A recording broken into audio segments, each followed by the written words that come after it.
Então, hoje, ao falar com minha mãe, depois desse tempo todo que se passou notícia sobre a desassociação,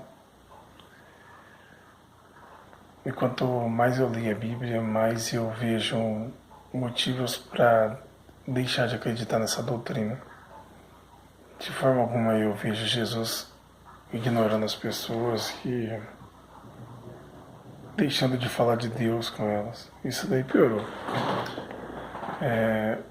Minha mãe falou que ela poderia conversar comigo sobre qualquer assunto, menos sobre Deus. Que uma pessoa desassociada ela não pode receber comunicação sobre Deus. Então você fica imaginando. Imagina se uma pessoa for desassociada por bebida. Aí você quer ajudar ela, você vai usar o quê? Você vai falar aqui de batata pra ela? Bom, né? Como que você vai ajudar uma pessoa desassociada? E eu fui desassociado por ser terraplanista. Aí você vê que grande erro é, né? Meu Deus do céu. O que isso tem a ver com a Bíblia, né? Se a Terra fosse um quadrado, um triângulo, uma rosquinha, isso não tem nada a ver. Eu fico imaginando como você vai ajudar, por exemplo, um filho que cometeu fornicação, passou a se associar com pessoas ruins. Você vai sentar com ele e querer aconselhar ele que foi desassociado, você vai falar o que pra ele? Filho, o preço da salsicha tá tanto. Como você vai ajudar uma pessoa a voltar para Deus sem falar de Deus? Ah, sei, ele tem que se ferrar primeiro e depois se humilhar. No meu caso, para me voltar, eu tenho que admitir que a Terra é redonda, pedir desculpa para quem me perseguiu, para quem tentou acabar com a minha família. E aí eu posso voltar a conversar com meus parentes sobre Deus. A minha mãe falou, mostrei uma pancada de texto para ela. Ela falou, você está errado. Eu falei, mãe, eu te mostrei o texto bíblico, você está dizendo que o texto bíblico está errado. Ela falou, mas sobre o tempo da desassociação, gente, eu fico imaginando.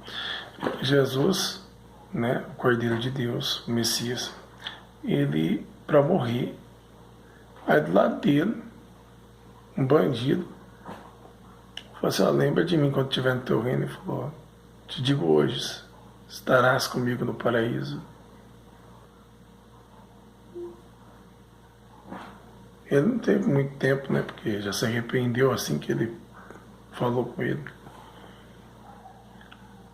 E eu fico imaginando, porque Jesus veio pelos doentes, ele era cobrado porque ele comia e se alimentava junto com os pecadores, cobradores de impostos, prostitutas, seja quem for que chegava perto dele, ele não desfazia de ninguém.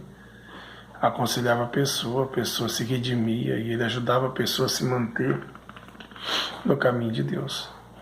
Então você fica se perguntando, carambola, onde está essa doutrina da desassociação? E você fica caçando cada vez mais. Quanto mais você caça, menos você acha. Esse é o problema.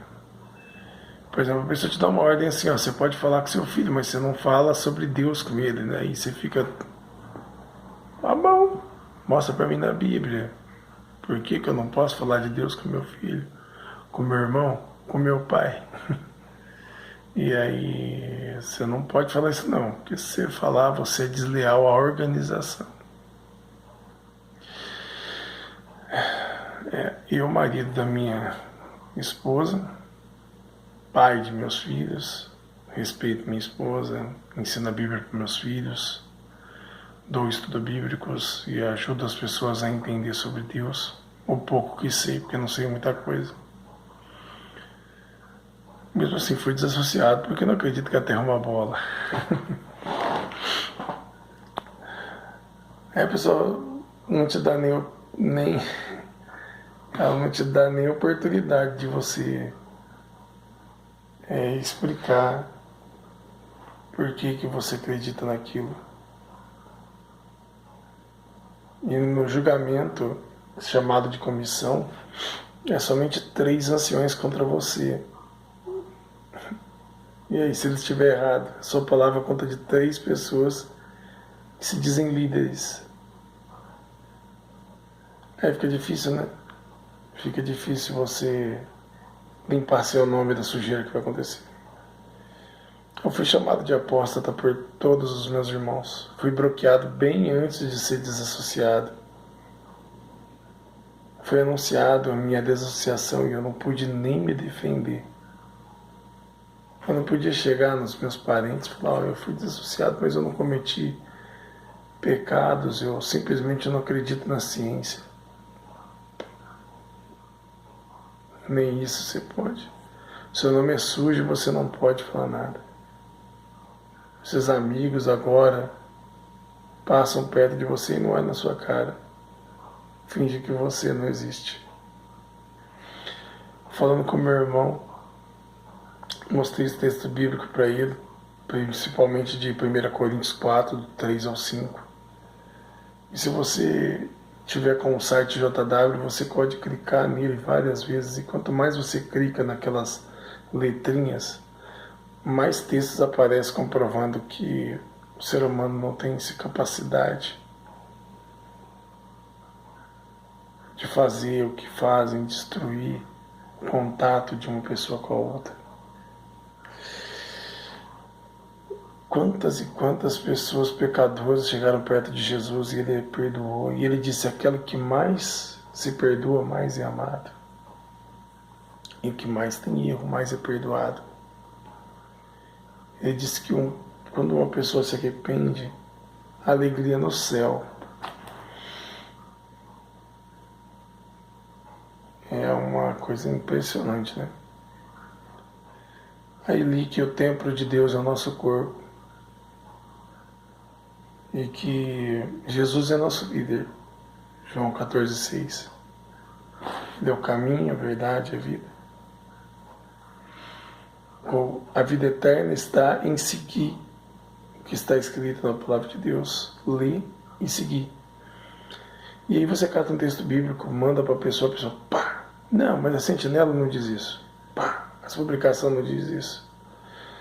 Eu posso dizer quase que de verdade, sim, mas pelo menos uns quase 80% dos irmãos nunca leu a Bíblia inteira. Leem bastante sentinela, bastante livro, mas a Bíblia inteira não leem. E o contexto do que se apresenta para eles, não leem. Paulo elogiou os bereanos porque quando ele saiu de lá, eles foram analisar se o que Paulo dizia era verdade por meio das Escrituras. E aí? Você faz isso quando alguém te ensina alguma doutrina? Porque Jesus disse assim: hipócritas, vocês anulam o mandamento de Deus. Ele disse: vocês ensinam as doutrinas dos homens como lei,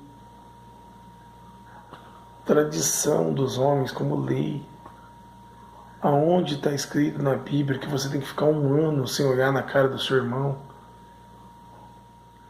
Que uma pessoa pode avaliar o tempo de arrependimento de outro. Tá, a pessoa peca agora, amanhã ela está super arrependida, ou às vezes no mesmo momento está chorando por dentro, está sendo esmagado, seu coração está moído. E a pessoa fala assim: não, você não está arrependido, você tem que ter obras de arrependimento. Não, cara. Obras de arrependimento é, por exemplo, a pessoa bebe, ela para de beber. Para de beber. Me perdoa? Perdoa. Pedro disse: quantas vezes eu dei perdão, meu irmão? 7 vezes? Pô, não, 77 vezes. 2 números perfeitos ele usou. Ele disse para Pedro, o apóstolo dele. É tão difícil compreender isso. As pessoas que foram jogadas para o Satanás lá nos livros, além de ter sido por um período muito curto, mas quando eu falo muito, é muito curto de tempo, ainda também foi porque elas queriam ser de Satanás. Elas não queriam a ajuda, o auxílio da congregação. Esse é o maior problema. As pessoas não entendem isso. Não é assim, você roubou? Sim. Ah, vai ser desassociado. Não. Ele diz que se alguém tivesse pecado ali, as pessoas deveriam ir lá, orar, untar a vida com óleo, e então se tivesse pecado, seria perdoado. Paulo disse, eu não julgo a ninguém. Ele esperava quem? O Senhor, porque o Senhor, o Messias, seria apto a julgar. Então para de cair nessas conversas. Por favor, peguem a Bíblia, analisem antes. Analisem antes se o que te passam é verdade. Porque é fácil você falar o evangélico que você bate na porta da casa dele e fala, você não paga o dízimo. Você não está vendo, você tem que analisar a Bíblia antes. Não ensina para os outros que você vai para o inferno, você tem que analisar a Bíblia antes. E você não faz isso. Em relação à dissociação, 1914, você não faz isso. Quase nenhuma testemunha de Jeová sabe explicar 1914. Nem de onde veio essa data. E você pode ter certeza, sempre vão colocar, vão mudar. Não fiquem presos à data. Lembra que o Senhor disse que Ele vem como ladrão. E acerca daquele dia, ninguém sabe, só o Pai. Não se deixe iludir por causa dessa necessidade que você tem espiritual. Não se iluda. Em vez disso, busque, aprimore, amadureça espiritualmente. A sua espiritualidade depende de você ler a Bíblia, da quantidade de meditação, de tempo que você passa orando, implorando a Deus Espírito Santo, para então entender a Bíblia. Pegue a Bíblia ali de capa a capa. Não deixe ser enganado. As igrejas servem para isso, para separar as pessoas, porque se você separa, você conquista. É assim que o inimigo consegue fazer as coisas. Ele separa, ele divide. Depois que está dividido, é muito mais fácil conquistar. Agora, um povo unido você não derruba. Numa perna só é muito mais fácil passar uma rasteira, né? Nas duas é mais difícil. Toma cuidado para não ser enganado. O próprio Jesus disse, dirão, está ali, não vai, porque não está. Está no deserto, não vai, porque não está. Sabe onde está? No céu. O Espírito Santo habita dentro do templo feito por Deus, os seus corpos. Tentem não se iludir. Não digam que outros estão iludidos quando você mesmo se ilude. Se deixa enganar simplesmente por acreditar em tudo que lhe vem. Seja como os bereanos. Analisem. Uma boa noite, tá?